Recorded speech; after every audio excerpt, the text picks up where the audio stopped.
महानदी विवाद को नहीं दुई मुख्यमंत्री करेंगे आलोचना। ओडिशा और छत्तीसगढ़ मुख्यमंत्री केंद्र सरकार मध्यस्थता पर आलोचना करेंगे। आज एने सूचना देते एडवोकेट जनरल पीतांबर आचार्य।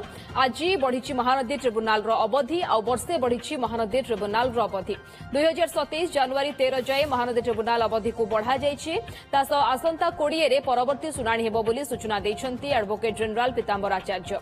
यह महानदी शुणाणी में एक बड़ अग्रगति भी सामना को आसीथिबा से कहते ओडिशा एवं छत्तीसगढ़ मध्य आपोष मिलामिशा होइथिबा आलोचना रे ट्रिब्यूनाल संतुष्ट। आगामी दिन में केंद्र मध्यस्थतार दुई राज्यर मुख्यमंत्री आलोचना करेंगे।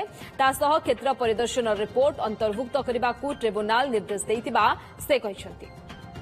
समग्र महानदी रे केते जलराशि उत्पादित होउची जहाकू यील्ड बोली कहा जाए से संपर्क रे मध्य दुई राज्यर वैषयिक टीम को मध्य सहमति प्रकाश पाई सारी एवं ओडिशा छत्तीसगढ़ महानदीर जल उपरे 50%, 75% एवं 90% डिपेंडेबिलिटी को जदि विचार को निया जाए ताले केते जलराशि उभय राज्य पई दरकार हव तार भी मध्य डाटा वर्तमान बाहर करा सरी।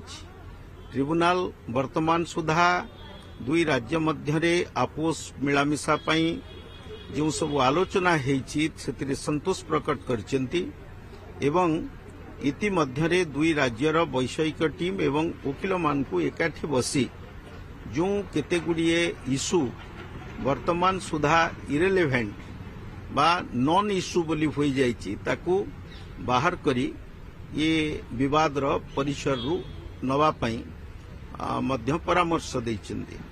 इति मध्य आमे से संपर्क रे एक मीटिंग डाकिबू। उभय राज्यर लीगल टीम, टेक्निकल टीम, प्रशासनिक अधिकारी सबू बसी जो विवाद गुड़िक सहमति भित्तिरे समाधान करा जाई पारिबो एवं कन्सेंसस मध्य आसी सारिलानी से संपर्क रे मध्य आगामी दिन रे आलोचना करा जिवो। जेहेतु एटा होची विशेषकर एक राजनीतिक विषय वस्तु दुई राज्यर शीर्ष नेतृत्व उभय राज्यर मान्यवर मुख्यमंत्री ए संपर्क रे आगामी दिन रे केंद्र मध्यस्थतार आलोचना करिवार योजना अछि।